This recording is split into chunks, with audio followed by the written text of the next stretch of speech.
नमस्कार, हरियाणा न्यूज पर आपका बहुत बहुत स्वागत है और मैं हूं आपके साथ प्रतिमा दत्ता। आज ये टू द पॉइंट बेहद खास है, स्पेशल है, क्योंकि इस टू द पॉइंट में हम सीधी सीधी बात करने वाले हैं हरियाणा के मुख्यमंत्री श्री नायब सिंह सैनी जी से। वो सैनी साहब जिन्होंने भारतीय जनता पार्टी के नाम पे ऐसा रिकॉर्ड दर्ज करवा दिया जो हरियाणा में कभी हुआ ही नहीं, उनके नाम ने वो करके दिखा दिया। और अब जब हम ग्राउंड पे जाते हैं, आम लोगों से बात करते हैं, बीजेपी के कार्यकर्ताओं से बात करते हैं, तो वो सीधे 2047 और 2050 के बाद की बात करते हैं। उससे पहले उनको लगता है कि विपक्ष कहीं पर भी हरियाणा में है नहीं। ऐसा सैनी साहब ने क्या मैजिक किया, बीजेपी की क्या नीतियां रही जिससे बहुत ज्यादा फायदा हरियाणा में ग्राउंड पर बीजेपी को हुआ, और सीएम साहब की इमेज से कैसे हरियाणा में दिन ब दिन प्रगति के पथ पर हरियाणा को आगे बढ़ाने का काम कर रहे हैं। हमारे साथ टू द पॉइंट में आज के खास मेहमान हरियाणा के मुख्यमंत्री नायब सिंह सैनी जी हैं, जिनके साथ ब्रेकफास्ट टेबल पे हम हैं और ब्रेकफास्ट भी करेंगे और तीखी तीखी बातें भी सीएम साहब करनी पड़ेंगी। नमस्ते जी। नमस्कार सर। शुरुआत सबसे पहले इस ब्रेकफास्ट टेबल की अगर हम करें तो यूजुअली जब भी हम सुबह का खाना खाते हैं तो ऐसा लगता है सुबह थोड़ी लाइट होनी चाहिए, लेकिन आप क्लियर प्यार से सारी बातें अपने विरोधियों को भी बता देते हैं और मिठास के साथ साथ वो कड़वाहट बेचारों को कड़वा घूंट पीने के लिए मजबूर कर देते हैं। तो शुरू करें टू द पॉइंट के सफर। जी। लगभग 2 साल 2 महीने का सफर बतौर मुख्यमंत्री, आपका दूसरे टर्म को मिला के हरियाणा को आप संभाल रहे हैं। अब कितने बड़े बदलाव अब तक अगर आपकी सरकार की बात करें तो हरियाणा में आपने देखे? देखिए प्रतिमा जी, बदलाव तो लगातार आदरणीय मोदी जी के नेतृत्व के पिछले 12 वर्ष हुए हैं। 12 वर्षों में देश बदला है, प्रदेश बदला है, दुनिया में भारत का सम्मान ऊंचा हुआ है। हमारा हरियाणा भी गति से बदल रहा है। किसी भी क्षेत्र के अंदर अगर आप देखेंगे तो हरियाणा मजबूती से उस टारगेट को अचीव कर रहा है। अगर मैं बात करूं, क्योंकि युवाओं के रोजगार की, युवाओं को पहली बार सरकार ने जो एक विश्वास युवाओं के अंदर जगाया है, जो विश्वास युवा खो चुका था, युवाओं के माँ बाप खो चुके थे, आज इन लगभग 11.5 वर्षों के अंदर वो विश्वास यूथ के अंदर जगा है। और मुझे खुशी है कि हमने उस विश्वास को और प्रकट करने का काम किया है। जब मुझे जिम्मेवारी ये दी गई तो उसके बाद युवाओं ने मुझे आकर के कहा, कई बातें बोली। मैंने उनको एक स्पष्ट शब्द कहा था कि देखिए, कानून और विपक्ष के लोग वो जहाँ गए हैं चुनाव आयोग के पास और उन्होंने इसके ऊपर रोक लगाई है, मैं आप लोगों को एक विश्वास ये दिलाता हूँ कि मैं सख्त बाद में लूँगा, पहले आपको ज्वाइनिंग लेटर दूंगा।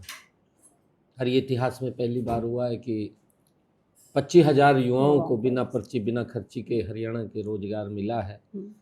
कंटिन्यूटी में लगातार हमारे दूसरे तीसरे महीने भर्तियाँ चलती रहती हैं। पुलिस की चल रही है, अभी पीएमटी उसका चल रहा है, और अभी 2 रोज पहले 3007 वैकेंसी हमारी डी ग्रुप की निकली है, उसकी रिजल्ट निकला है। और कुछ और हमारी वैकेंसी अलग अलग उसके अंदर वो चल रही है। एक जो सरकार ने कहा है उसको पूरा कर रहे हैं, और उसके साथ साथ हमारा जो मैनिफेस्टो है, संकल्प पत्र, हमने अपने संकल्प पत्र के अंदर जो वायदे किए थे, 217 संकल्प हमने लिए थे।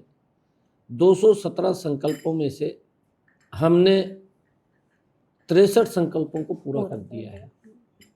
और मुझे खुशी है, वो संकल्प ऐसे हैं प्रतिमा जी, विपक्ष जब सत्ता में आ जाता है, क्योंकि जब वो अपना घोषणा पत्र लेकर के आता है और उनकी सरकार बन जाती है, तो कई वायदे ऐसे होते हैं उस घोषणा पत्र के कि ये तो आज करने के नहीं है, इनको तो लास्ट में देखेंगे, ऐसी बात बोलते हैं। परंतु ये नरेंद्र मोदी जी के नेतृत्व वाली सरकार, डबल इंजन की सरकार, पहले ही वर्ष में वो वायदे पूरे किए जो विपक्ष लास्ट के 5 वर्षों में लेकर के जाता था। हमारी उनकी प्रायोरिटी रही है हम्म। और प्रायोरिटी क्योंकि जो हमने कहा उसको हम पूरा कर रहे हैं। तो सबसे बड़ी अचीवमेंट महिलाओं को 2100 रुपए देना 2100 मानते हैं? रुपये लाडो लक्ष्मी, क्योंकि ये तो कहते भी इनकी सरकार आई है, आम आदमी की सरकार पंजाब के अंदर है प्रतिमा जी। उन्होंने भी वायदा किया था, कांग्रेस ने भी वायदा किया था कि हम महिलाओं को देंगे। आज तक 5 रुपया नहीं दिया, 1 रुपया नहीं दिया उनको, वो देख रही हैं। परंतु हमने वायदा किया था मोदी जी के नेतृत्व में 21 रुपये पहुंचाने का हम काम कर रहे हैं। हमने 1500 करोड़ रुपया पहले वर्ष के अंदर उनके खाते में जमा कराने का काम हमारी सरकार ने किया। एक बड़ा ये वायदा था जिसके अंदर सरकार सोचती है कि इसके ऊपर फाइनेंशियली बजट बर्डन भी होगा और वो सारी व्यवस्थाएं हमने उसको मैनेज किया है। और पहले ही बजट के अंदर हमने 5000 करोड़ रुपए का प्रावधान किया। अभी उसका दायरा बढ़ाने का काम हम इस वर्ष के अंदर करेंगे, जो हमारा ये वर्ष चल रहा है। इसमें हमने घोषणा की थी, हमने कहा था कि इस बजट को 6500 करोड़ रुपए, 6500 करोड़ रुपए और 1,80,000 जिन परिवारों की इनकम है उन महिलाओं को हम इस दायरा जो बढ़ाया उसके अंदर जोड़ने का काम करेंगे, ताकि उन परिवारों तक भी ये राशि पहुंचे। आदरणीय प्रधानमंत्री जी का एक विजन है महिलाओं का सशक्तिकरण, उसको लेकर के हम काम कर रहे हैं। महिलाओं का सशक्तिकरण आप कर रहे हैं और बीजेपी को हरियाणा में महिला प्रदेश अध्यक्ष भी मिल गया, लेकिन विपक्ष को बहुत प्रॉब्लम है। कहते हैं कि महिलाओं को वादे तो बड़े बड़े कर देते हैं, पूरे नहीं करते। युवाओं को नौकरी देने की बात करते हैं, फिर बाहरी लोग लगा देते हैं। बहुत सारे आरोप विपक्ष आप पे लगाता है बार बार। नहीं प्रतिमा जी, देखिए ये बात क्योंकि विपक्ष है, विपक्ष की जिम्मेवारी है। विपक्ष के पास मुद्दा नहीं बचा, झूठ का सहारा लेता है और झूठ बोल करके लोगों के बीच में वो गुमराह करने की कोशिश करता है। मैंने कहा भी है, देखिए 50% सीटें तो रिजर्व है हमारी हरियाणा के अंदर, जिसमें हमारा SC समाज है, हमारा BC समाज है, EWS है और हमारे अन्य स्पोर्ट्स का है। एक कोटा है, उसके अंदर अलग अलग वो बढ़ते हैं। परंतु जो सीटें हैं उसके अंदर जो टेस्ट होता है और टेस्ट के अंदर ही वो निकल करके आते हैं। तो इसके अंदर तो उनके समय के अंदर भी था, इनके समय भी था, ऐसा नहीं है। परंतु इनके समय में दूसरा धंधा चलता था। वो आपको मालूम है धंधा क्या चलता था? जो बच्चा रिजल्ट क्लियर करता था वो सबसे पीछे हो जाता जब इंटरव्यू होता था, और जो सबसे पीछा हुआ था वो सबसे आगे आ जाता। ये हालत विपक्ष की थी। विश्वास उठ चुका था युवाओं का। तो यही कारण है कि बार बार विपक्ष को साइड में करके, चाहे कोई भी पार्टी हो, सिर्फ बीजेपी को मौका दे रही है। और अब तो तीसरी बार आपके नेतृत्व में हरियाणा में सरकार बनाने का मौका नहीं, आदरणीय मोदी जी के नेतृत्व में हम गति से काम कर रहे हैं और मोदी जी की नीतियों के ऊपर आज लोग विश्वास कर रहे हैं। आप देख रहे हैं देश के किसी भी कोने के अंदर अगर चुनाव होता है, मोदी जी के नेतृत्व में सरकार बनती है और बड़े मैंडेट के साथ बनती है। ये भी नहीं है छोटे मैंडेट के साथ बन रही है, बड़े मैंडेट के साथ एक तरफा लोग वोट देते हैं। और मोदी जी की जो सोच है कि हमने भारत को विकसित भारत बनाना है और भारत के 140 करोड़ लोगों को साथ लेकर के बनाना है। हमारी भी सोच है कि हमने हरियाणा को विकसित बनाना है और हरियाणा के 2 करोड़ 80 लाख लगभग 3 करोड़ लोगों को साथ लेकर के हमने हरियाणा को विकसित बनाना है। आदरणीय मोदी जी के नेतृत्व में हम गति से काम कर रहे हैं और लोगों को विश्वास है कि विश्वास की बड़ी बात है कि देखिए सरकार बात भी सुनती है और काम भी कर रही है। कई बार होते हैं, कई लोगों के ऐसे काम आ जाते हैं कि जो असंभव होते हैं, परंतु फिर भी हमारा पूरा डट कर के प्रयास रहता है कि हर व्यक्ति अगर किसी की कोई समस्या है उसका समाधान किया जाए। विपक्ष क्योंकि उनके पास मुद्दा नहीं बचा, झूठ का सहारा लेते हैं। पता नहीं कौन उनको गढ़ के मुद्दे दे, इस प्रकार के दे देगा जिससे लोग भी ये कहते हैं ये क्या मुद्दा लिया है। जैसे वोट चोरी का मुद्दा, ये बता वोट चोरी, आम आदमी गांव के अंदर भी पता भी वोट चोरी क्या है। वोट चोरी तो होती है, अभी किसी का वोट चोरी करका पेटी में पुआ लिया, वो तो वोट चोरी होगी। जिस तरह पंजाब के अंदर कराया और बैलेट पेपर के ऊपर कर दिया चुनाव, वो वोट चोरी है। वो जो पंजाब के अंदर किया वोट चोरी करका उन्होंने अपने प्रत्याशी बना लिए, जबकि वहां के पंजाब के लोग चाहते थे कि इन्हों बाहर का रास्ता दिखाएंगे। ये वो चाहते थे, परंतु क्योंकि कांग्रेस आम आदमी मिले हुए हैं, ये आपस में मिले हुए हैं। मेरे यहाँ तो आपने देखा हरियाणा के अंदर मेरे कोशिशें भी बहुत हुई गठबंधन की, और हालांकि सिरे नहीं चढ़ी क्योंकि अपने अपने इंटरेस्ट दोनों पार्टियों के थे। इस प्रकार का झूठ बोलते हैं। और प्रतिमा जी मैं आपको बताना चाहता हूँ, मैंने सबसे पहले जो हमारे किडनी के पेशेंट थे हम्म, उनको डायलिसिस कराना पड़ता था। हम्म, ये हरियाणा के अंदर बड़ी बात है कि हमने उसको पूरा किया है। हम्म, आज मुझे खुशी है कि हरियाणा के इस के अंदर जो हमने कहा था, अपने संकल्प पत्र में भी कहा था कि हम मुफ्त करेंगे। जो हमारा सरकारी हॉस्पिटल है, मेडिकल कॉलेज है, हमारे मेडिकल यूनिवर्सिटी है, हम्म, और आज उसके अंदर प्रतिमा जी आज लोगों को लाभ मिल रहा है। लगभग 2 लाख लोगों ने, जब से योजना लागू की है, किसी का कोई पैसा नहीं लगा। आम व्यक्ति को, गरीब व्यक्ति को इसका लाभ मिल रहा है। ये सरकार गरीब को उसकी चिंता करने वाली है। मोदी जी के नेतृत्व में गरीब को मजबूत करने वाली है, महिलाओं को सशक्त करने वाली है। आज तक महिलाओं का वोट लेते रहे, गरीब का वोट लेते रहे, कांग्रेस पार्टी लंबे समय तक लेती रही, परंतु उनके पक्ष में, उनके हित के अंदर कोई उन्होंने कदम नहीं उठाए, जिससे कि उनको लगे। आज यही हालात हो गया। अब तो राहुल गांधी भी जा जेब मत हाथी निकाल रहा, और फिर दिखाई देगा जेब तो पट्टी पड़ी तड़े थे। ये भाई पट्टी तो लोग ने पाड़ दी जेब, तो ऐसी हालात है इनके। सब ब्रेकफास्ट भी शुरू करते हैं। जी यूजुअली आप पराठा, पोहा, यही सब ब्रेकफास्ट में लेते जी जी सिंपल, मतलब एकदम। सिंपल। तो तमाम आप योजनाओं का जिक्र कर रहे थे और विपक्ष पे भी आपने जवाब दिए, जो अक्सर वो सवाल उठाते हैं कि बीजेपी की सरकार कोई खास काम कर नहीं रही है ग्राउंड पे, और बोलते हैं फेल है और ये तमाम चीज़ें। लेकिन जब भी बात विपक्ष की आती है, क्योंकि आजकल तो एसआईआर की प्रक्रिया भी हरियाणा में शुरू हो गई, उसको लेकर भी बहुत सारे सवाल विपक्ष उठा रहा है और उनको बड़ा डर सता रहा है कि तीसरी बार तो आपने सरकार बना ली, अब चौथी बार भी आप सरकार बना लेंगे, एसआईआर कर देंगे, उनके वोटर काट देंगे। हरियाणा के लोग बनाएंगे। विपक्ष तो वैसे, क्योंकि उनके जो कारनामे थे विपक्ष के, पब्लिक ने उनको नकारा है। कारनामे क्या थे? 3 दिन के अंदर गैस का सिलेंडर मिलता था, आपके सामने है। ये कारनामा था।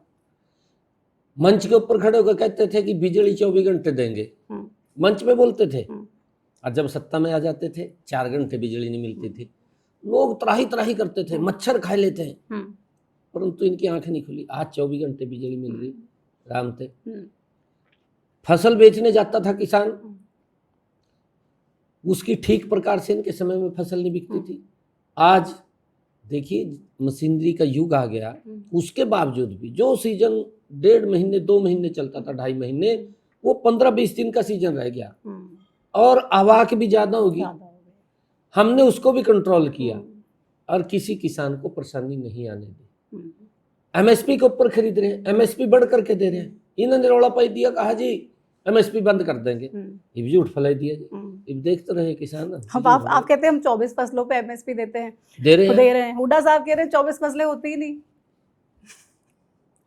ये भी उनको पता नहीं है जी। विपक्ष के इतने तो नेता रहे, उनको क्या पता है जी कौन कौन सी फसलें हरियाणा में हो रही है।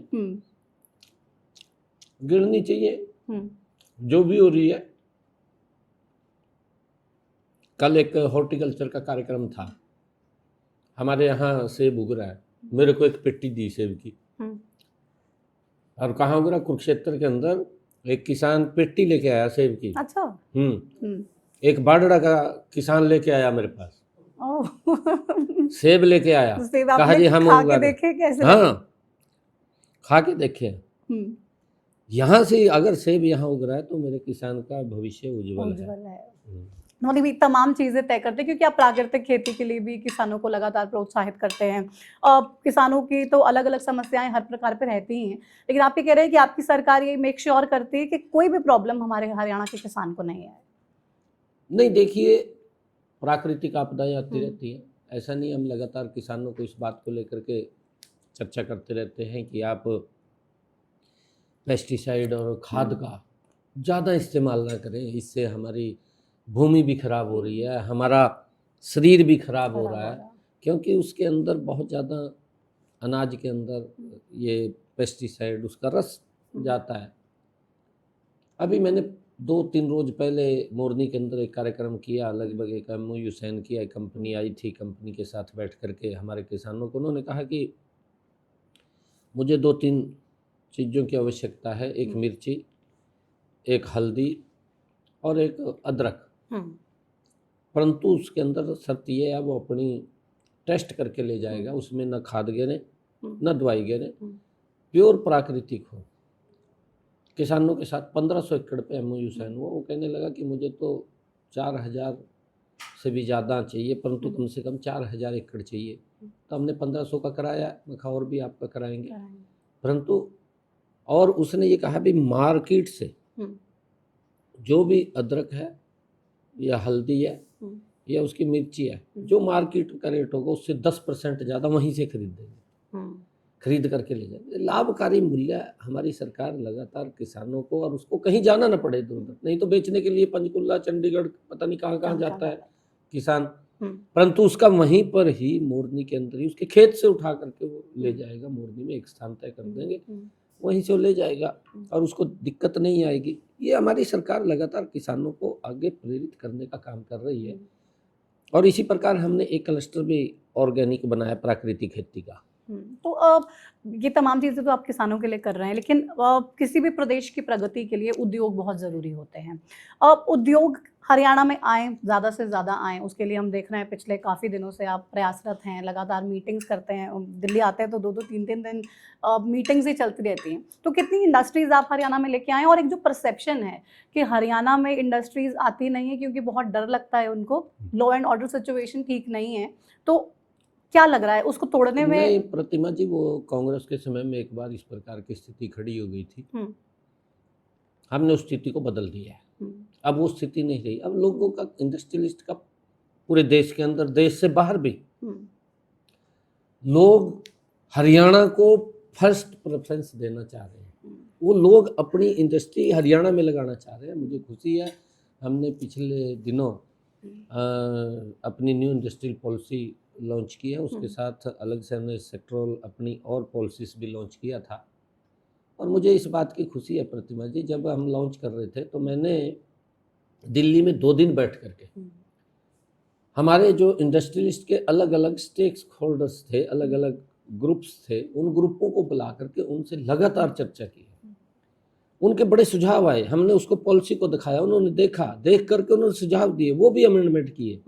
मुझे खुशी है जब हमने 1 जून को लॉन्च किया तो लॉन्चिंग के समय ही 1,10,000 करोड़ रुपए के MOU साइन हुए। एक बड़ी बात है, लोगों का बड़ा विश्वास है और लोग चाहते हैं। अभी ऐसे लोग भी थे जो वहाँ पहुँच नहीं पाए, वो भी साइन करना चाहते थे, परंतु कितना विश्वास बढ़ा है। और हम चाहते हैं कि यहाँ इंडस्ट्री आए, युवाओं को रोजगार मिले, युवाओं को बाहर न जाना पड़े, इसको लेकर के हम काम तो कर इन रहे हैं। बड़ा इंडस्ट्रीज विश्वास का फोकस सिर्फ गुड़गांव, फरीदाबाद ही है या फिर समूचे नहीं, हरियाणा में? हमने हरियाणा के अंदर 10 क्लस्टर्स IMT बनाने की बात करी है। 2 तो अंबाला के अंदर बन गए हैं, एक अंबाला सिटी के अंदर, एक नारायणगढ़ के अंदर, उनकी ज़मीन भी हमने फाइनल कर ली है। एक हम इधर नारनौल की तरफ भी कर रहे हैं, जींद की तरफ, और एक जेवर एयरपोर्ट के पास, एक हिसार में है, और अलग अलग एक हमारा ये जो खरखौदा में है, इसके पास उसको एक्सटेंड कर रहे हैं, बढ़ा रहे हैं। तो लगातार हम जो 10 IMT हमने अपने बजट के अंदर कहा था उसको हम पूरा कर रहे हैं, उसको बढ़ा रहे हैं। अफसरों को लेके अक्सर बहुत सारे सवाल होते हैं, और अभी ये हाल ही में एक विवाद भी हुआ रोहतक में, आपने शायद देखा भी, अर्जुन चौटाला का बहस हो रही है और फिर कह रहे हैं देख लूँगा, भूलूंगा नहीं, दफ़ा हुआ यहाँ से, और अलग अलग तरीके की बहुत सारी बहस अफसर और अर्जुन चौटाला के बीच में देखने को मिली। सबको लग रहा है वाकई में अफसरशाही बहुत ज़्यादा हावी है। नहीं, देखिए ऐसा नहीं है, अब हावी का सवाल नहीं होता प्रतिमा जी, आपको मैं बताऊं, क्योंकि उनके ऊपर भी बड़े दबाव होते हैं अफसर के ऊपर, पब्लिक का भी दबाव है, पब्लिक की बात भी सुननी है, डेवलपमेंट के काम होते हैं उसका भी दबाव है, पब्लिक का कोई काम आ गया वो भी है, विपक्ष भी इस प्रकार जो आते हैं एजिटेशन लेकर के, उनका भी दबाव होता है, उसको भी समय देना होता है। हमने कहा है कि देखिए सबकी बात सुन करके, अगर वो कहीं VC में बैठा था, मैसेज भी गया, दूसरा अधिकारी आया भी मैं VC में बैठा, हो जाता है जी, काम कर रहा है वो व्यक्ति है, अगर काम नहीं करेगा फिर क्या है। तो उसको मैंने वो सारी जानकारी ली है, उसकी जानकारी लेकर के मैंने कहा है भी देखिए हो जाता है, गर्मी है बहुत ज़्यादा, क्योंकि विपक्ष को भी दिक्कत हो जाती है। भी 1-2 घंटा, हम भी 4-4 घंटे बैठे रहते थे बाहर, हम तो खुद विपक्ष में थे जी, मैं तो 4-4 घंटे बाहर ही बैठे रह गया धूप के अंदर। मैंने तो आज तक किसी को ये नहीं कहा भी आरडीसी आ जाता था लेने, 4 घंटे के बाद आता था, भाई आ जाओ 4 घंटे के बाद, अब बैठे जब तक। लेकिन आपने धमकी नहीं दी कभी नहीं कि नहीं हम नहीं, राज में आएंगे तो देख लूंगा? इतने लंबे समय तक हम विपक्ष के अंदर रहे हैं। हम्म, विपक्ष की एक गरिमा होती है और उस गरिमा को हम सब की जिम्मेवारी है उसको बना करके रखना। हम्म, और क्योंकि इसके ऊपर मैं कोई ज़्यादा विषय नहीं बोलूँगा, क्योंकि ये हम सब की जिम्मेवारी है। मैंने कहा है कि मैं भी खुद, हम विपक्ष में रहे हैं और लंबे समय तक रहे हैं। 2014 से पहले तो विपक्ष में पक्ष यूं में भी ही नहीं थे। कहे कराते, कहा ये विपक्ष में भी क्यों हुआ, कहा इनका कभी नंबर ही नहीं पढ़ना है, ये बात बोल ले कराते, कहा इनका तो नंबर ही नहीं पढ़ता, कहा ये विपक्ष में कहे तो वैसे ही ठाए फिर रहे हैं। फिर भी हम वहाँ से रौला पाए कराते पूरा घंटे, 2 घंटे, 4 घंटे, 5 घंटे भी लगाते जी हम। इस प्रकार का था जी। लेकिन धैर्य रखा, धैर्य संयम रखते रखा। थे हम। आज भी कोई ऐसा विषय नहीं है। लेकिन बहुत ही लंबे समय आपने संगठन में काम किया, जैसा कि आप भी बता रहे हैं, और कुछ शुरुआती दिनों को अगर देखते हैं और आज की बीजेपी में, कितना फर्क आपको ग्राउंड पर नजर आता है? नहीं देखिए, हमारे सभी कार्यकर्ता पहले भी अब भी संतुलित भाव से काम करते हैं, कोई दिक्कत नहीं है किसी प्रकार की। हमारे कार्यकर्ता थोड़ा विपक्ष इधर उधर की बहुत ज़्यादा बात करता है तो उसका डट करके जवाब भी देते हैं, ऐसा नहीं है, डट करके जवाब देते हैं। और बीजेपी में आप कह रहे भी पहले क्या था, वो क्या था, हमारे कार्यकर्ता पहले भी ऐसे थे, आज भी उसी तरीके से काम कर रहे हैं, कोई उनके अंदर बदलाव नहीं है। और उनके लिए सर्वप्रथम राष्ट्र है, राष्ट्र को आगे रख करके काम करते हैं। जितनी योजनाएं आज तक, इतनी योजनाएं नहीं धरातल पर उतरी जितनी योजनाएं मोदी जी के नेतृत्व में गरीब व्यक्ति को आज बहुत सारी चीज़ों से उनको मुक्त करने का काम किया है। कि उनको अगर कोई दिक्कत आ जाती है, चाहे मकान की बात हो, चाहे उनके स्वास्थ्य की बात हो, चाहे बच्चों की पढ़ाई की बात हो, आदरणीय प्रधानमंत्री जी और डबल इंजन सरकार उसके ऊपर काम कर रही है। ट्रिपल इंजन, अभी बम्पर जीत आपको निकाय चुनाव में भी निकाय मिली। चुनाव में ट्रिपल इंजन की सरकार। तो अब मोदी जी से हरियाणा में ही आपकी पहली मुलाकात हुई? हरियाणा में। वो मुलाकात कैसी रही, या उसमें कुछ मोदी जी ने आपको टिप्स दिए? पहली मुलाकात मोदी जी से जब हुई तो तब के नायब सैनी और अब के नायब सैनी में तो बहुत फर्क तो वैसे ही वैसे ही जैसे पहले था वैसे ही आज जी। तो मोदी जी ने कोई टिप्स भी दिए थे आपको, मतलब पहली मुलाकात के वक्त? नहीं, मोदी जी से तो जब भी मिलते हैं सीखने को ही मिलता है, जब भी मिलते हैं। और व्यक्ति को सीखना चाहिए, क्योंकि मोदी जी को जब भी मिलेंगे तो उनसे कुछ न कुछ प्रेरणा मिलती है, कुछ न कुछ वो बताते हैं, टिप्स देते हैं, भी ऐसे करो ऐसे करो। अभी 2047 के विजन को लेके आप आगे हरियाणा में बढ़ रहे हैं, क्योंकि मोदी जी ने विकसित भारत की बात की, आप विकसित हरियाणा के लक्ष्य को लेके चल रहे हैं। तो मतलब ये मान लें कि 2047 तक बीजेपी हरियाणा से कहीं जाने वाली नहीं है, सारी योजनाएं आप 2047 तक को ध्यान में रख के बना रहे हैं? नहीं देखिए, आदरणीय प्रधानमंत्री जी का जो संकल्प है विकसित भारत, विकसित भारत, हम जो विकसित देश हैं उनको भी देख रहे हैं। और उसी कड़ी के अंदर ये पहली बार है कि किसी प्रधानमंत्री जी ने संकल्प लिया है विकसित भारत का।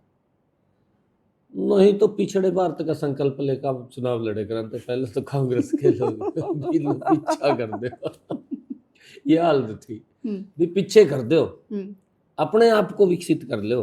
परंतु कोई प्रधानमंत्री ऐसा आया है जिसने अपनी चिंता न करते हुए विकसित भारत की बात की है। भारत विकसित होना चाहिए, ये संकल्प है। और ये संकल्प अकेले व्यक्ति का नहीं है, 140 करोड़ लोगों का संकल्प है।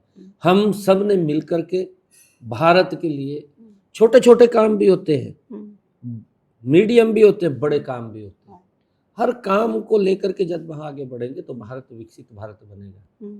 हमारा लक्ष्य कि हर व्यक्ति को हर सुविधा मिले, उसको लेकर के विकसित भारत की तरफ गति से काम कर रहे हैं। अच्छा, एक ना हरियाणा में बहुत ज़्यादा चर्चा है, उस पर मैं आपसे सवाल पूछना चाहती हूँ, क्योंकि हर कोई ये सोचता है कि भाई गाड़ी सीएम साहब चला रहे हैं, नायब सिंह सैनी साहब, स्टेयरिंग उनके हाथ में है, लेकिन ना साइड से कोई आता है और गियर डाल देता है और उस दिशा में आगे बढ़ती है गाड़ी। ऐसा कुछ भी नहीं है, हमारी पार्टी में नहीं ऐसा चलता, नहीं चलती। बिल्कुल भी नहीं चलता। हम्म। ये तो विपक्ष के पास में कह रहा मुद्दा नहीं है जी। विपक्ष जमीन तड़ा धरती पर लगा पड़े। विपक्ष तो वो अगला करा क्या, कुछ तो बोलना पड़ेगा। क्या बोल रहे हैं, ये आपके सामने है प्रतिमा जी। मैंने 2-3 बातें कही। एक तो वोट चोरी का कहा है इन्होंने, एक मुद्दा और छेड़ा है इन्होंने, और टारगेट भी कहाँ बनाया। जो आपने तो आप भी गए, मैं देख रहा था जी, जहाँ राहुल गांधी ने कहा जी इस घर में इतनी वोट इतनी थी, आप भी वहाँ पूछने गए और कहा जी हमने तो वोट भी पाई है, हमारे तो यहाँ से और वोट भी नहीं है। इसको किसने वो बना के दे दी, एक स्क्रिप्ट लिख कर दे दी, और उसने जेब में हाथ पैका, वो एक हाथ में छड़ी लेकर जो दिखाई रहा। मैं कहा ये क्या कर रहे हैं। अच्छा, आप हंसते रहते हैं तो इस हंसी से भी बहुत प्रॉब्लम है उन लोगों को, लेकिन अब कुछ लोग कहते हैं कि अच्छी बात है, हंसना चाहिए। हंसना तो स्वास्थ्य के लिए भी अच्छा है, विपक्ष के लिए भी अच्छा है, सबके लिए अच्छा है, हंसना चाहिए। उन्होंने तो हंसीते भी हंस क्यों रहा है। लेकिन आपकी हंसी से मैंने शुरू में भी कहा कि उन लोगों के दिल में बहुत प्रॉब्लम हो रही है, क्योंकि हंसी से आपने लोगों के दिलों में जगह बना ली। ये हंसी हरियाणा की हंसी है, हरियाणा के लोगों की हंसी है। हमारी सरकार का, आदरणीय मोदी जी की डबल इंजन सरकार का, ट्रिपल इंजन सरकार का देय है कि लोग खुश रहें। उसको लेकर के हम काम कर रहे हैं। और हमारा देखिए, कई बार कोई समस्याएं टेक्निकल आ जाती हैं कि 2 व्यक्ति आपस में उनका किसी को डिस्प्यूट हो गया लेकर के और कोर्ट में चले गए, तो उसके अंदर कहीं दिक्कतें आती है। अदरवाइज हम काम करने में सरकार एकदम आगे बढ़ती है, कोई दिक्कत नहीं आती। एक घर का बजट होता है, आप हरियाणा का बजट भी तैयार करते हैं, लेकिन जब घर का मेन्यू डिसाइड होता है सीएम साहब, क्योंकि आप तो यहाँ पे फैमिली के साथ रहते नहीं हैं, तो घर का मेन्यू कौन डिसाइड करता है कि आज ब्रेकफास्ट में क्या बनेगा या लंच में क्या बनेगा? आपको ये कुछ भी मेरे को बना के दे दें, मैं ले लेता हूँ। अच्छा, आप कोई स्पेशल फरमाइश नहीं करते? फरमाइश तो जब कोई विशेष मेहमान आ जाता है फिर उसके लिए बोल देते हैं ये चीज़ बना लीजिए, वो बना लेते हैं अपने आप देख करके, मेहमान जब आते हैं। अदरवाइज तो सीएम हाउस में वैसे एंट्री लोगों की होती नहीं है, लेकिन आपने पूरे लोगों की एंट्री कर रखी है। रात को भी आते हैं आपसे मिलने, सुबह सुबह भी आपसे मिलते हैं।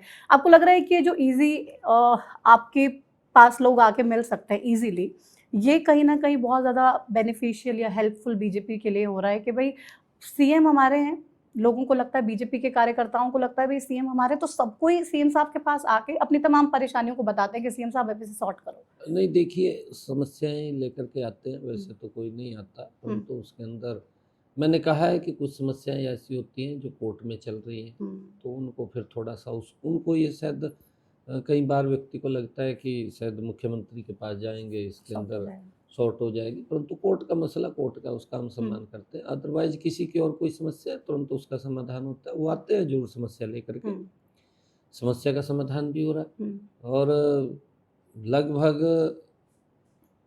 एट द स्पॉट मौके के ऊपर भी हम 50% समस्याओं का समाधान हो जाता है। तो वहीं से आप शिकायत लेके अधिकारियों को फोन करना या उसको फोन चला जाता है 1-2 घंटे में।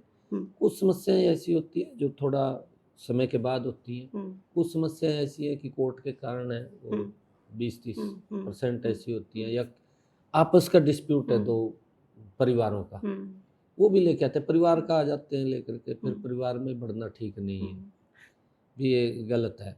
उनको समझाने की भी कोशिश करते हैं। भी आप कुछ ऐसे केसेस हैं कि परिवार के अंदर जैसे बेटी का कोई झगड़ा हो गया, उसको लेकर के इस प्रकार के कुछ काम आ जाते हैं, तो उनको सुनते भी, सुन करके उनका समाधान करते हैं। बट ग्रीवेंस की मीटिंग में आप आजकल जा रहे हैं और वहाँ पे आपकी हंसी तो दिख ही रही है, लेकिन गुस्सा भी दिख रहा है उन अफसरों को लेके जो जानबूझ के लोगों के काम को डिले कर रहे हैं और काम होने नहीं दे रहे, या फिर आम लोगों को बार बार चक्कर कटवा रहे हैं। तो ऐसे लोगों को, ऐसे अधिकारियों को, ऐसे अफसरों को सैनी साहब का क्या संदेश? नहीं, देखिए, मैं बार बार इस बात को लेकर के अधिकारियों को कहा है, क्योंकि हमारी जिम्मेवारी है और हम ही तो करने वाले हैं, और तो कोई करने वाला नहीं है, या तो और कोई वो करने वाला तब भी बात हो। हमने जवाबदेही बनना है जनता के प्रति, कोई भी काम हो उसको चक्कर ना काटने पड़े उसको।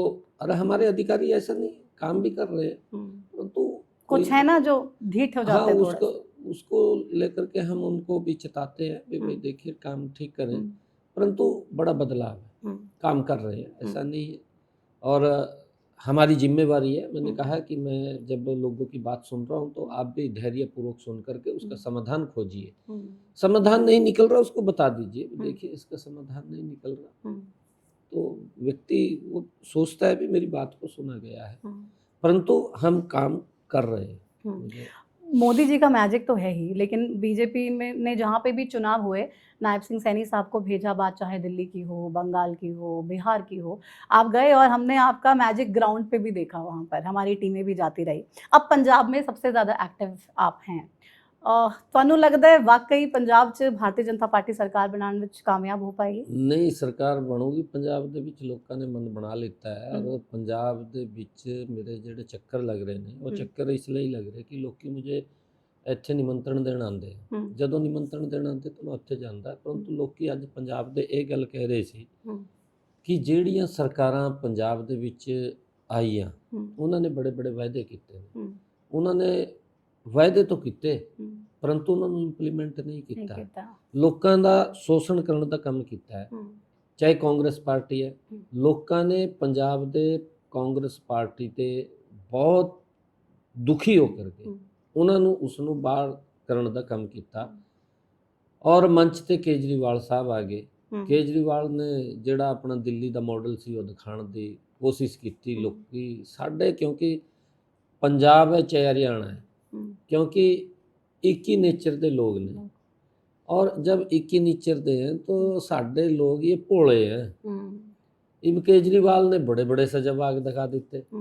ये पंजाब के साढ़े जेडे भोले लोग उन्होंने सोचा कि यह व्यक्ति साडा काम ठीक करूगा, पर उन्होंने की पता सी कांग्रेस से भी ज्यादा लोगों का नाश मारूगा। कांग्रेस ने तो मारा है परंतु उससे भी ज्यादा मारूगा। इब भगवंत मान साहब तो चुटकले मारते रहते हैं क्योंकि वो कलाकार व्यक्ति से। देखिए चुटकला मारना एक गल दूजी है, कम करना दूजी है। चुटकलियां ते पेट नहीं भरते। ਤੁਹਾਨੂੰ ਲੱਗਦਾ ਹੈ ਰਾਜਨੀਤੀ 'ਚ ਫਿੱਟ ਨਹੀਂ ਹੋ ਰਹੇ? नहीं फिट तो चुटकलियां ते हो जाते हैं परंतु कम लोग वेखते हैं। भाई सारी बार चुटकले थोड़ी चलते हैं, कम भी दिखना चाहिए है ना। इब कम तो दिखता नहीं, कम की दिखो। ਇਹ ਮਾਨ ਸਾਹਿਬ ਤਾਂ ਪੰਜਾਬ ਵਿੱਚ ਜੋ ਪਿੱਛੇ ਬੜੀ ਹੜ੍ਹ ਆਈ ਸੀ ਔਰ ਲੋਕਾਂ ਦਾ ਜ਼ਮੀਨ ਤੇ ਪਸ਼ੂ ਵੀ ਉਹਦੇ ਵਿੱਚ ਬਹਿ ਗਏ ਸੀ। ਮਾਨ ਸਾਹਿਬ ਤਾਂ ਇੱਥੇ ਕਿਸਾਨਾਂ ਨੂੰ ਪੰਜਾਬ ਦੇ ਵਿੱਚ ਗੱਲਾਂ ਕਰ ਰਹੇ ਸੀ ਕਿ ਅਸੀਂ ਜਿਹੜੇ ਕਿਸਾਨਾਂ ਦੀ ਫਸਲ ਦਾ ਖਰਾਬਾ ਹੋਇਆ ਹੈ ਉਹਨਾਂ ਨੂੰ 20,000 ਰੁਪਏ ਦੇਣ ਦਾ ਕੰਮ ਕਰ ਰਹੇ ਹਾਂ। ਕੇਜਰੀਵਾਲ ਸਾਹਿਬ ਗੁਜਰਾਤ ਵਿੱਚ ਜਾਂਦੇ ਆ, ਯਹੀਂ ਦਾ ਪੰਜਾਬ ਸਰਕਾਰ ਦਾ ਹੈਲੀਕਾਪਟਰ ਲੈ ਕਰਕੇ ਜਹਾਜ਼ ਲੈ ਕਰਕੇ ਜਾਂਦੇ ਆ, ਜਿਹੜਾ ਪੰਜਾਬ ਦੇ ਲੋਕਾਂ ਤੇ ਖਰਚਾ ਉਸ ਦਾ ਪੜ ਰਿਹਾ ਉਹ ਜਹਾਜ਼ ਲੈ ਕਰਕੇ ਗੁਜਰਾਤ ਜਾਂਦੇ ਆ। ਔਰ ਗੁਜਰਾਤ ਉੱਥੇ ਜਾ ਕਰਕੇ ਕਹਿੰਦੇ ਕਿ ਸਾਡੇ ਮੁੱਖ ਮੰਤਰੀ ਨੇ ਸਾਡੇ ਜਿਹੜੇ ਕਿਸਾਨ ਹੈ ਉਹਨਾਂ ਦੀ ਫਸਲ ਦਾ ਖਰਾਬਾ ਹੋਇਆ 50,000 ਰੁਪਏ ਪ੍ਰਤੀ ਏਕੜ ਦੇਣ ਦਾ ਕੰਮ ਕੀਤਾ ਹੈ। ਕਿੰਨਾ ਝੂਠ ਬੋਲ ਰਹੇ ਆ, ਜਾਂ ਤਾਂ ਮਾਨ ਸਾਹਿਬ ਝੂਠ ਬੋਲਦੇ ਆ ਜਾਂ ਫਿਰ ਕੇਜਰੀਵਾਲ ਸਾਹਿਬ ਝੂਠ ਬੋਲਦੇ ਆ ਜਾਂ ਫਿਰ ਸਾਡੇ ਕਿਸਾਨ ਨੂੰ ਕੁਝ ਮਿਲਿਆ ਹੀ ਨਹੀਂ। ऐसी गल्लां ये करते हैं, लोग कम वेखते हैं, चुटकलियां बाजियां ते कम नहीं चलना है। नशा भी एक बहुत ही वड्डी समस्या पंजाब दी है। नशा बहुत बड़ी समस्या है। दूध ते लस्सी वाला कैंपेन भी शुरू किया है पंजाब च, तो उन्हें लगता है कि नशा वाकई खत्म हो पाऊगा पंजाब से भी नाले हरियाणा से भी? नहीं, असी बड़ी मजबूती दे नाल इस दे उपर काम कर रहे हैं। हरियाणा दे विच साडी सरकार ने ਜਿਹੜੇ बड़े हार्डकोर ये नशे ਨੂੰ फैलाने वाले ਲੋਕੀ ਸੀ ਉਹਨਾਂ ਦੇ ਖਿਲਾਫ ਸਖਤ ਕਾਰਵਾਈ ਸਾਡੀ ਪੁਲਿਸ ਕਰ ਰਹੀ ਹੈ। ਉਹਨਾਂ ਦੇ ਘਰਾਂ ਨੂੰ ਵੀ ਡਿਮੋਲਿਸ਼ ਕਰਨ ਦਾ ਕੰਮ ਕਰ ਰਹੀ ਹੈ ਕਿ ਉਹ ਇਸ ਰਾਸਤੇ ਤੇ ਪਿੱਛੇ ਹਟਣ। ਸਾਡਾ ਯੁਵਾ ਨੂੰ ਬਚਾਉਣ ਦਾ ਸਾਡੀ ਪ੍ਰਥਮ ਪ੍ਰਾਥਮਿਕਤਾ ਹੈ ਔਰ ਅਸੀਂ ਮਿਲ ਕਰਕੇ ਯੁਵਾओं ਦੇ ਵਿੱਚ ਸਮੇਂ-ਸਮੇਂ ਤੇ ਉਹਨਾਂ ਦੇ ਵਿੱਚ ਕਾਰਜਕ੍ਰਮ ਵੀ ਕਰਦੇ ਹਾਂ। ਪਰੰਤੂ ਪੰਜਾਬ ਦੇ ਵਿੱਚ ਅਗਰ ਤੁਸੀਂ ਦੇਖਾਂਗੇ ਕਿ ਇਹਨਾਂ ਨੇ ਜੋ ਗੱਲਾਂ ਕੀਤੀਆਂ ਵੀ ਨਸ਼ੇ ਨੂੰ ਅਸੀਂ ਖਤਮ ਕਰਾਂਗੇ, ਯੁੱਧ ਨਸ਼ੇ ਦੇ ਵਿਰੁੱਧ, ਇਹਨਾਂ ਨੇ ਅਖਬਾਰਾਂ ਔਰ ਮੀਡੀਆ ਦੇ ਵਿੱਚ ਬੜੇ ਬੜੇ ਐਡਵਰਟਾਈਜ਼ਮੈਂਟ ਦੇਣ ਦਾ ਕੰਮ ਕੀਤਾ। ਆਈਏ ਮੈਂ ਗੱਲ ਕਹਿ ਰਿਹਾ ਸੀ ਨਾ ਚੁਟਕਲੇ ਮਾਰਦੇ ਨੇ, ਚੁਟਕਲਿਆਂ ਵਾਲੀ ਸਰਕਾਰ ਆਈ ਹੈ ਔਰ ਇਹਨਾਂ ਨੇ ਮੀਡੀਆ ਤੇ ਤਬ ਐਡ, ਕਿਉਂਕਿ ਇਹ ਵੀ ਪੰਜਾਬ ਦੇ ਲੋਕਾਂ ਦਾ ਪੈਸਾ ਹੈ, ਉਸ ਪੈਸੇ ਨੂੰ ਬੇਤਹਾਸਾ ਐਡ ਤੇ ਖਰਚ ਕਰਨਾ, ਫਿਰ ਲੋਕਾਂ ਨੂੰ ਉਸ ਐਡ ਤੇ ਇਸ ਦਿਖਾ ਦੇਣਾ ਕਿ ਅਸੀਂ ਤਾਂ ਇਹ ਕੰਮ ਕਰ ਰਹੇ ਹਾਂ, ਅਸੀਂ ਇਹ ਕੰਮ ਕਰ ਰਹੇ ਹਾਂ, ਪਰੰਤੂ ਰਿਜ਼ਲਟ ਜ਼ੀਰੋ। ਯੁਵਾ ਪੰਜਾਬ ਦਾ ਨਸ਼ੇ ਦੇ ਵਿੱਚ ਲਗਾਤਾਰ ਫਸ ਰਿਹਾ। ਪੰਜਾਬ ਦੇ ਮਾਂ-ਬਾਪ, ਉਹਨਾਂ ਦੀ ਬੱਚਿਆਂ ਦੀ ਮਾਂ ਤੇ ਬਾਪ, ਉਹ ਬੜੀ ਚਿੰਤਾ ਦੇ ਵਿੱਚ ਹੈ ਕਿ ਸਾਡੇ ਬੱਚੇ ਕਿਸ ਤਰ੍ਹਾਂ ਬਚੂ, ਕਿਉਂਕਿ ਇਹ ਸਾਡੀ ਆਉਣ ਵਾਲੀ ਭਾਰਤ ਦਾ ਭਵਿੱਖ ਹੈ, ਇਹ ਪੰਜਾਬ ਦਾ ਭਵਿੱਖ ਹੈ, ਇਹ ਦੇਸ਼ ਦਾ ਭਵਿੱਖ ਹੈ ਕਿ ਇਹਨਾਂ ਨੂੰ ਬਚਾਉਣਾ ਸਾਡਾ ਫਰਜ਼ ਹੈ। ਔਰ ਅਗਰ ਅਸੀਂ ਨਹੀਂ ਬਚਾਵਾਂਗੇ ਤਾਂ ਫਿਰ ਕੌਣ ਬਚਾਊਗਾ ਉਹਨਾਂ ਨੂੰ। ਤੁਹਾਨੂੰ ਲੱਗਦਾ ਹੈ 2027 ਚ ਕਮਲ ਖਿਲਣਾ ਹੀ ਹੈ ਪੰਜਾਬ 'ਚ? ਪੰਜਾਬ ਵਿੱਚ ਕਮਲ ਖਿਲੇਗਾ। ਮੈਨੇ ਪਿੱਛੇ ਵੀ ਇਹ ਗੱਲ ਕੀਤੀ ਸੀ ਕਿ ਜਿਹੜੇ ਨਸ਼ੇ ਨੂੰ ਫੈਲਾਉਣ ਵਾਲੇ ਲੋਕੀ ਹੈ, ਜਿਸ ਦਿਨ ਭਾਰਤੀ ਜਨਤਾ ਪਾਰਟੀ ਦੀ ਸਰਕਾਰ ਪੰਜਾਬ ਵਿੱਚ ਆ ਜਾਊਗੀ, ਉਹਦੇ ਉੱਪਰ ਬੜਾ ਮਜ਼ਬੂਤ ਪ੍ਰਹਾਰ ਇਸ ਨਸ਼ੇ ਦੇ ਉੱਪਰ ਹੋਗਾ। ਇਸ ਨੂੰ ਖਤਮ ਕਰਨ ਦਾ ਕੰਮ ਸਾਡੀ ਸਰਕਾਰ ਕਰੇਗੀ। ਇਹਨਾਂ ਦੇ ਬਸ ਦੀ ਗੱਲ नहीं है, ये तो लगे हुए हैं बेचारे अपने आप को मजबूत करने। वापस हरियाणा पे आते हुए क्या मैसेज हरियाणा के लोगों को आप यहाँ से देना चाहेंगे, क्योंकि तमाम प्रदेश के लोगों को बहुत ज़्यादा उम्मीदें आपसे हैं और आप ही से अभी हैं, क्योंकि दूसरी किसी पार्टी को तो कंसीडर ही नहीं कर रहे हैं, क्योंकि बीजेपी ने काम इतने अच्छे किए, नीतियाँ इतनी अच्छी हैं, नेता भी बहुत बढ़िया दे दिया है, तो कॉम्बिनेशन बहुत परफेक्ट सेट हो गया है हरियाणा में। बतौर मुख्यमंत्री हरियाणा की जनता को हरियाणा न्यूज़ के माध्यम से सीएम नायब सिंह सैनी का संदेश? देखिए, साडी सरकार की जिम्मेदारी है लोगों की जिहड़ी समस्यावां ने उन समस्या का समाधान करना, ये हमारी सरकार की जिम्मेवारी है। और ऐसा नहीं है हम बात को सुन करके उसके समाधान की तरफ भी जाते हैं, समाधान करते भी हैं, कुछ थोड़ा जल्दी हो जाता है, कुछ थोड़ा लेट होता है, परंतु मैं ये बात कह रहा हूँ कि ये सरकार मोदी जी के नेतृत्व में गति से काम कर रही है। हम सबको भी धैर्य से और साथ चल के आगे बढ़ना चाहिए। देखिए, हमने हरियाणा देश का पहला ऐसा राज्य है जो अपने किसानों की पूरी फसल 24 की 24 फसलें MSP पर खरीद रहा है। किसान की अगर फसल का खराबा होता है तो उसका मुआवजा उसके खाते के अंदर चला जाता है। 5 लाख रुपए का आयुष्मान कार्ड गरीब व्यक्ति को देने का काम, हमारे 1.5 करोड़ लोग आयुष्मान चिरायु से जुड़े हुए हैं। 27 लाख लोगों ने इस योजना के तहत लाभ लिया है। 4000 करोड़ रुपया हरियाणा सरकार ने उनके इलाज का दिया है। बुजुर्गों के सम्मान की बात है। अगर पंजाब के अंदर हम गल करें, पंजाब के अंदर बुजुर्गों को 1500 रुपये देने का वहाँ की सरकार कम कर दिया, और उन बुजुर्गों को कर दिया जिन्होंने बुजुर्गों की परिवारिक इनकम 60,000 रुपये है। साडी सरकार जिन्होंने परिवारों की इनकम 3 लाख रुपये है उन्होंने देने का काम कर दिया, और 80 सबसे ज़्यादा उन्हों का सम्मान करने का काम साडी सरकार कर रही है। विभिन्न योजनाओं ते असी, चाहे प्रधानमंत्री आवास योजना है, चाहे गरीब व्यक्ति नूं जिन्हां ते मकान बनाने लई जमीन नहीं है, उन्होंने असी जमीन देने का भी काम कर रहे हैं। 100 गज का प्लाट, कितने 30 गज का प्लाट, कहीं फ्लैट देने का काम साडी सरकार कर रही है। अभी भी लगभग 10,000 से ज़्यादा हमारे पास प्लाट, फ्लैट्स, मकान बन करके तैयार है। तो बस दिन रात लोगों के सेवा में लगी है आपकी पार्टी, आपकी सरकार, और हंसते हंसते यूं ही काम करते रहेंगे। Thank you. चलिए, बहुत शुक्रिया अपना समय देने के लिए सीएम साहब। और तमाम ये हालांकि मुझे लग रहा है ब्रेकफास्ट आपका आज अच्छे से हो नहीं पाया, पर बहुत शुक्रिया अपना समय देने के लिए। तो हरियाणा के सीएम नायब सिंह सैनी साहब को आप सुन रहे थे, जिन्होंने साफ तौर पे बता दिया है कि भारतीय जनता पार्टी की जो ये सरकार है, नरेंद्र मोदी जी के नेतृत्व में लगातार काम कर रही है, और जितनी भी योजनाएं केंद्र की हैं हरियाणा में इम्प्लीमेंट तमाम योजनाओं को किया जा रहा है, और हरियाणा के हर एक नागरिक के लिए सीएम नायब सिंह सैनी लगातार काम कर रहे हैं। किसी काम करने में थोड़ी सी देरी हो सकती है, लेकिन काम होगा जरूर, और जितने भी वादे संकल्प पत्र के जरिए बीजेपी ने किए हैं उन तमाम वादों को पूरा नायब सिंह सैनी साहब करेंगे। उन अधिकारियों को भी एक संदेश दे दिया है कि किसी गलतफहमी में मत रहना, आम लोगों को अगर कोई प्रॉब्लम हुई तो फिर नतीजा भुगतना पड़ेगा। फिलहाल हरियाणा न्यूज़ में इस खास कार्यक्रम में बस इतना ही। मुझे दीजिए इजाजत, आप देखते रहिए हरियाणा न्यूज़। नमस्कार।